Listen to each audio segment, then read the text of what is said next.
BJP के इशारे पर ओवैसी जो है वो इलेक्शन लड़ रहे हैं इधर। एमआईएम है वो हिंदुओं को गाली बोलेगी और भारतीय जनता पार्टी मुस्लिमों को गाली बोलेगी, वो चुनाव हारेंगे। इस वजह से वो एमआईएम को लेकर पिछले दरवाजे से आई है और गुजरात की राजनीति को ध्रुवीकरण पर ले जाके हिंदू और मुस्लिम में बांटने की कोशिश करेगी। क्या वो वोट बैंक को असर करेगा? सही काबली वाला एक भी दिन एक भी इश्यू पे वो बात नहीं कर पाए हैं। लोकल बॉडी इलेक्शन के लिए तैयारियां शुरू हो चुकी हैं। बीजेपी और कांग्रेस अपने हिसाब से एड़ी चोटी का जोर लगाने में जुड़ गए हैं। इसी मुद्दे पर बातचीत करने के लिए अभी हमारे साथ उपस्थित हैं कांग्रेस के नेता ग्यासुद्दीन शेख। उन्हीं से बात करेंगे।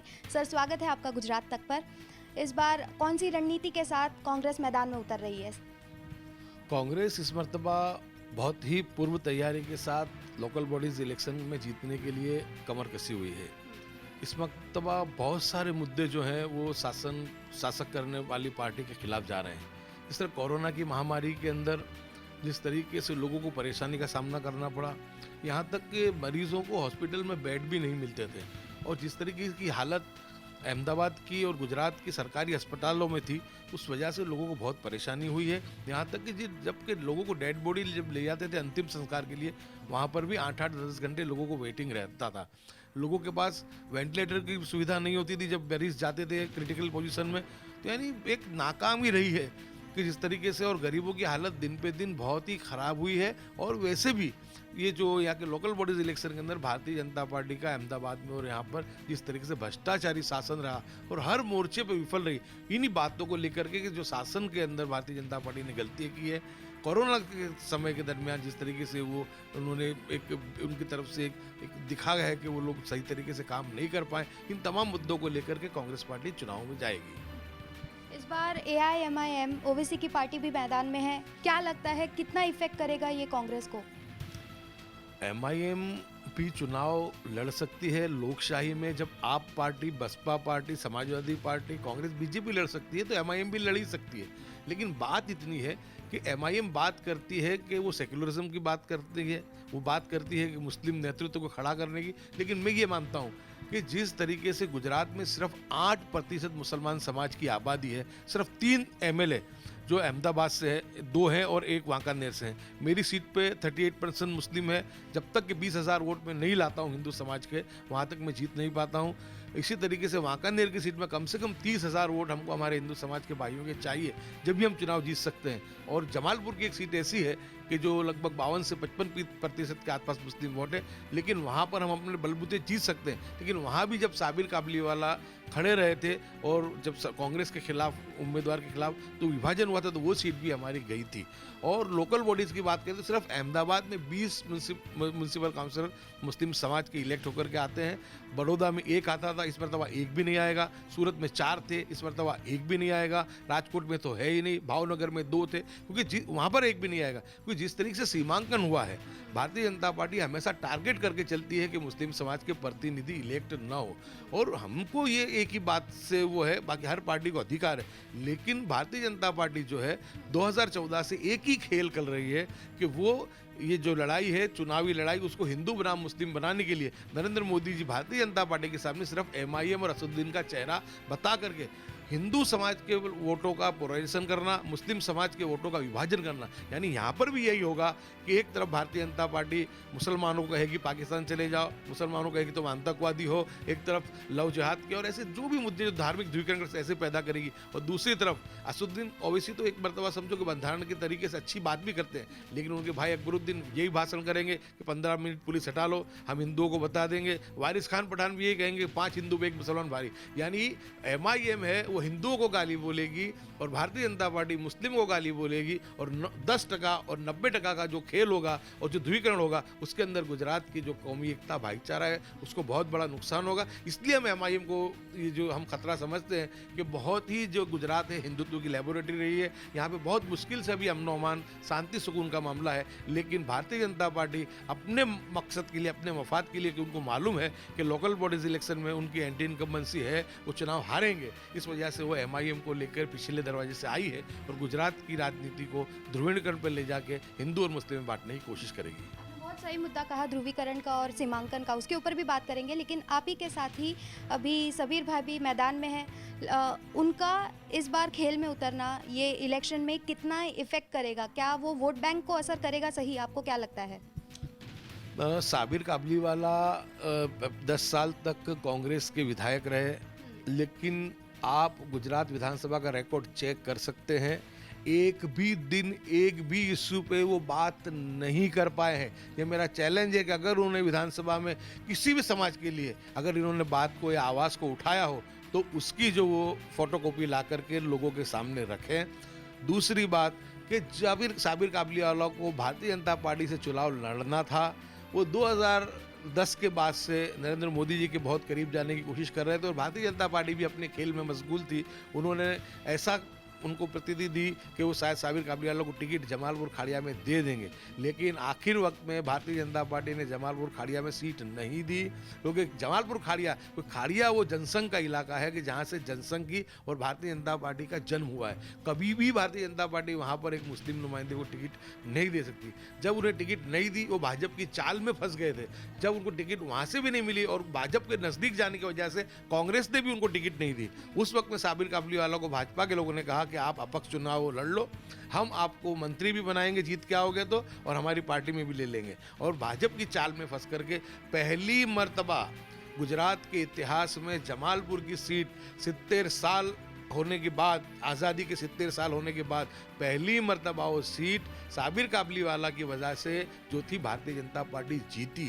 और मैं ये मानता हूँ कि भारतीय जनता पार्टी बहुत पहले से मकसद लेके चल रही है कि वो कहती है कि हम एक भी मुस्लिम नुमाइंदे को गुजरात विधानसभा में जाने नहीं देंगे, हम गंगा जल से पवित्र करेंगे। भारतीय जनता पार्टी तो ये काम नहीं कर पाई, लेकिन शायद लगता है कि साबिर काबलीवाला को जो अधूरा काम है वो भारतीय जनता पार्टी ने सौंपा है।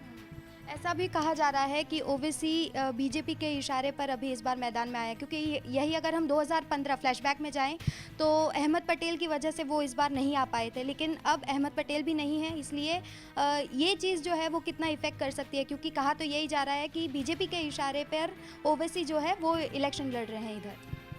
ओवैसी बहुत असमंजस में थे, आपकी बात सही है, 2015 में आने वाले थे। अहमद पटेल साहब ने भी कोशिश की थी, मैंने भी कोशिश की थी, उनको बताया था कि गुजरात में सिर्फ 8 से 9% ही मुस्लिम समाज के वोट हैं, गुजरात में इतना हमारे पास वोट नहीं है कि हम अकेले हमारे बलबूते पे चुनाव जीत सके या लड़ सके।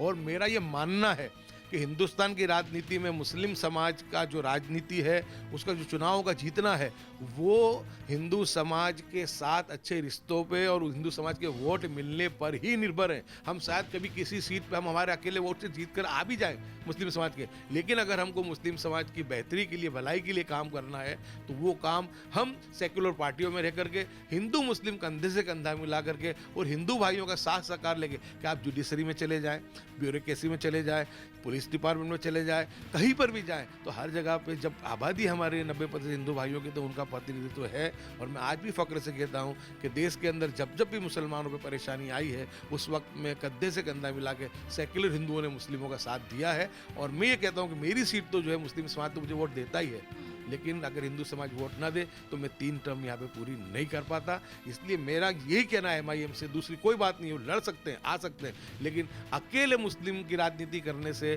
कोई फायदा होने वाला नहीं है। जो छोटा मोटा भी प्रतिनिधित्व है वो भी हमारा गुजरात में खत्म हो जाएगा। हिंदू मुस्लिम का मैटर जो है वो मेरे ख्याल से इस बार तो इफ़ेक्ट जैसा आप बोल रहे हैं अगर करता भी है तब भी इतना नहीं होना चाहिए, उस रंग रूप आकार ना दे वही ज़्यादा अच्छा है, क्योंकि जब भी लोकल बॉडी इलेक्शन की बात आती है तो नल गटर रास्ता ये सारा बेसिक समस्या होती है।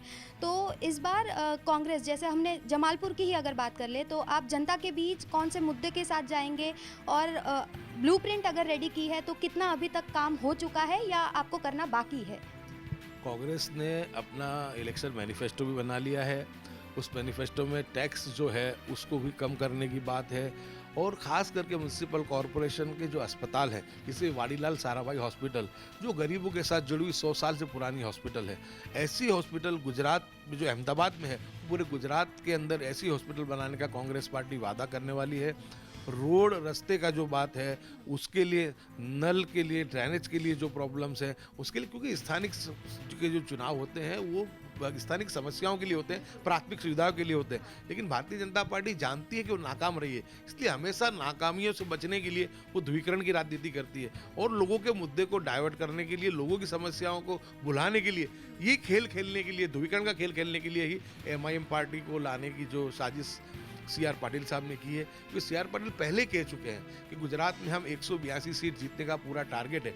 182 सीट को जीतनी हो तो सीधी बात है, सेक्युलर हिंदू समाज के जो वोट है उसका भी बंटवारा करना पड़े, पछात के वोटों का भी बंटवारा करना पड़े और साथ साथ में मुस्लिम समाज के वोटों को भी छिन्न भिन्न करना पड़े।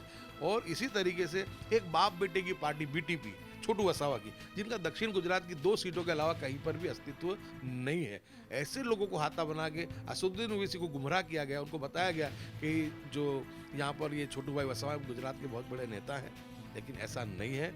वो उनकी बातों में आकर के भाजपा की चाल में फंस रहे हैं। मैं नहीं कहूँगा बी टी में सी टी में असदुद्दीन साहब की, लेकिन वो भाजपा की चाल में फंस रहे हैं। उनको सोचना चाहिए कि गुजरात में तीसरा मोर्चा कभी भी चला नहीं है।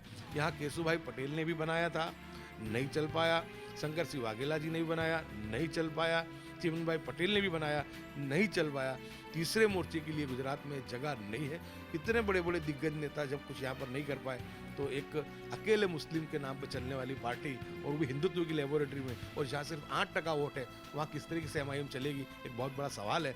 मुझे तो डर ये है कि सेकुलर पार्टी और मुस्लिम का नेतृत्व शायद ये लोग अस्तित्व को जो है खतरे में लाने का काम करेंगे। उसका पूरा फायदा भारतीय जनता पार्टी को होगा। सीमांकन की बात निकली तो इस बार सीमांकन में भी बहुत ही फेरबदल किया गया है। ध्रुवीकरण की हम बात कर रहे हैं, तो क्या लगता है इस बार जो भी सारे एरिया है, वार्ड होंगे, उसमें मुस्लिम कॉर्पोरेटर की जो संख्या होंगी वो बढ़ेंगी या कम होगी, क्या लगता है? जिस तरीके से सीमांकन हुआ है, इस तरीके से मैंने आपको पहले भी बताया कि बड़ौदा में 1 मुस्लिम था, 1 भी नहीं आएगा। सूरत में 4 थे, 1 भी नहीं आएगा। भावनगर में 2 थे, 1 भी नहीं आएगा। राजकोट में तो है ही नहीं। सिर्फ अहमदाबाद में हम मुस्लिम समाज के 20 लोग थे। और जिस तरीके से आज भारतीय जनता पार्टी ने यहाँ पर भी विभाजन किया है, तो मैं मानता हूँ कि कम से कम 3-4 सीटों का तो उससे भी, सीमांकन से भी नुकसान होगा। और दूसरा नुकसान जो ध्रुवीकरण का है, क्योंकि जो मुस्लिम समाज के नुमाइंदे भी इलेक्ट होते हैं तो सिर्फ मुस्लिम वोट से नहीं होते हैं, वहाँ पर भी उनको हिंदू समाज का भी वोट मिलता है, गरीब पछातों का भी वोट मिलता है। अब जबकि गरीब पछातों के वोट के अंदर और मुस्लिम वोट के अंदर यानी जो बंटवारा होगा, और साथ में जो ध्रुवीकरण की राजनीति, आप ये सोचें कि एक तरफ साक्षी महाराज भाषण देंगे, एक तरफ जो साध्वी जो हमारी भोपाल से जो हमारी नेता है वो भड़काऊ भाषण देगी, और दूसरी तरफ अकबरुद्दीन भड़काऊ भाषण देंगे, तीसरी तरफ वारिस खान पठान देंगे भाषण। तो गुजरात की राजनीति किस दिशा में जाएगी और इसका कितना बुरा असर पड़ेगा। और सीधी बात है कि जब लोगों की भावनाओं से खिलवाड़ होगा, और भावनाओं की खिलवाड़ होने के फायदा हमेशा बीजेपी को ही मिला है।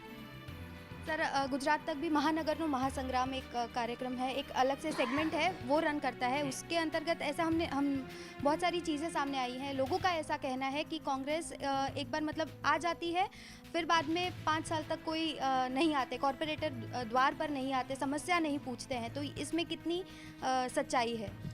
लोगों की, आवाम की जो फरियाद है वो हर पॉलिटिकल पार्टी के नुमाइंदों के सामने रहती है, सिर्फ कांग्रेस ही नहीं, सबके।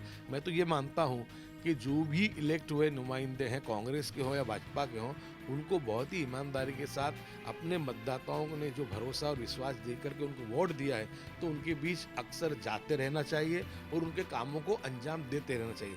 मैं आपको ही बात करूँ कि मेरे विस्तार के अंदर, मेरे एक ही विस्तार में मेरी 4 ऑफिस मेरी चलती है। 2 मेरे हिंदू समाज के भाइयों के भी दरमियान चलती है और 2 मुस्लिम समाज में, क्योंकि 40-60 का मेरा रेशियो है। इसलिए वहाँ पर पूरा वो रख करके लोगों के काम को अंजाम देते। तो सबसे पहले जो है, लोगों को, चुने हुए नुमाइंदों को कार्यालय अपने बनाने चाहिए, लोगों के बीच जाना चाहिए और काम को अंजाम देना चाहिए। इस बार क्या लगता है कि कांग्रेस में से जो भी मुस्लिम लॉयल अगर वोटर्स की हम बात करें, तो क्या वो दूसरी पार्टी की ओर जा सकते हैं, अपना वोट उधर दे सकते हैं, ऐसा लग रहा है आपको? मैं ये मानता हूँ कि मुस्लिम समाज बहुत ही समझदारी के साथ वोटिंग करता है। मुस्लिम समाज को मालूम है कि आज हिंदुस्तान की जो राजनीति है, जब से एनडीए सरकार 2014 से दिल्ली में बैठी है, उस दिन से उनके निशाने पे मुस्लिम समाज रहा है। और जिस तरीके से मुस्लिम समाज को प्रताड़ित किया जाता है, उससे समाज बहुत ही समझता है, वाकिफ भी है। तो मैं ये मानता हूँ कि वो जो भारतीय जनता पार्टी की चाल को समझते हुए वो ना एमआईएम में जाएगा, न वो भाजपा की तरफ जाएगा, वो सेक्युलर पार्टियों की तरफ जाएगा और उसमें हमारे पास गुजरात में सेक्युलर पार्टी के तरीके से अगर देखने जाओ तो कांग्रेस पार्टी सबसे सक्षम है और प्रजा के बीच रहने वाली है, इसलिए उसका जो भी वोट है कांग्रेस का वोट मैं मानता हूँ उसमें बंटवारा नहीं होगा और कांग्रेस को ही मिलेगा। लोकल बॉडी इलेक्शन की बात कर रहे हैं, for the people by the people of the people, तो इस बार लोगों के बीच आप कौन से सपने लेकर जाने वाले हैं जो अभी तक पूरे नहीं हुए हैं, और या तो आने वाले समय में यदि आप जीतते हैं तो ये सारी चीज़ों पक्का आप जनता के लिए करने ही वाले हैं? इसमें तो बात क्योंकि इतने लंबे शासन के बाद भारतीय जनता पार्टी अभी तक लोगों को शुद्ध पीने का पानी दे नहीं पाई है। ड्रेनेज की समस्याओं का भी आज भी यही माहौल है।